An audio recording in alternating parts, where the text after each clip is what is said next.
Moi, je m'appelle Bobby Dollard, j'ai 27 ans et je suis artiste, illustrateur, footballeur. Ma pratique du dessin, moi je dirais qu'elle a démarré en même temps que ma pratique du foot parce que j'allais au Vélodrome à Marseille. Mon père il m'avait acheté l'album Panini du centenaire de l'OM. À cette époque-là, avec mes potes, on pensait tous qu'on allait devenir pro. Et j'avais ce rituel d'acheter les paquets de vignettes le mercredi, de découvrir les images, les rares, les brillantes. Et déjà à ce moment-là, je réutilisais ces figures dans des aventures que je faisais pour impressionner mes potes. Et en même temps qu'on refaisait les célébrations des joueurs dans la cour. Mes inspirations, je pense qu'elles prennent racine déjà à cette époque, sans savoir que je commençais mon travail en fait. Ensuite, au Beaux-Arts, j'ai continué ce travail d'observation des codes du foot, mais de manière beaucoup plus approfondie. Et du coup, j'ai choisi de me concentrer sur un de mes joueurs préférés, c'est Djibril Cissé, qui est au cœur d'une de mes pièces présentes dans la salle. Parce que ce joueur-là, il concentre absolument tous les codes du héros footballistique contemporain. C'est-à-dire son aura, sa technique, sa vitesse, ses buts, ses célébrations, ses teintures, ses tatouages. Et en même temps, aux Beaux-Arts, j'ai pu découvrir des courants picturaux qui ont vraiment pris un sens particulier pour moi, c'est la figuration libre.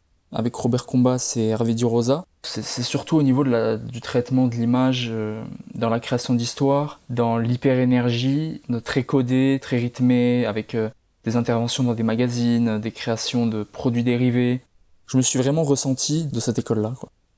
Dans ma 5e année, j'ai eu la chance d'être appelé par le groupe SoPress, et plus particulièrement le magazine SoFoot, qui est un mensuel qui traite de l'actualité footballistique, mais de manière décalée. J'ai pu traiter de différentes strates du foot, c'est-à-dire de la vision de supporter à une coupe de cheveux, à un événement de la science du penalty ou du coup franc, et en réutilisant tout ce que j'avais emmagasiné en fait depuis que j'ai commencé à observer entre guillemets le foot comme un spectateur, et de le retranscrire à ma manière, c'est-à-dire enjoliver les événements ou faire intervenir de la culture populaire ou des super-héros ou magnifier les joueurs. Mon travail aujourd'hui, c'est d'essayer de retranscrire toute l'énergie et toute l'émotion que j'ai eue quand j'étais plus jeune, quand j'ouvrais des paquets de Panini ou des paquets de cartes dans mes collections. Quand je faisais les célébrations de joueurs, c'est l'adrénaline de marquer un but, c'est l'adrénaline de recevoir une passe sur le terrain, c'est toute l'énergie de jouer en équipe.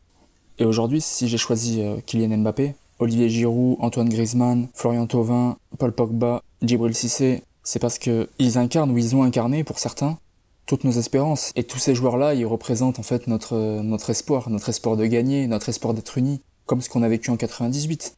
En fait, on recherche un espèce d'état, une euphorie, une énergie, l'énergie du groupe. Et tout ça, on espère secrètement, à travers l'équipe de France, le retrouver et tous être ensemble.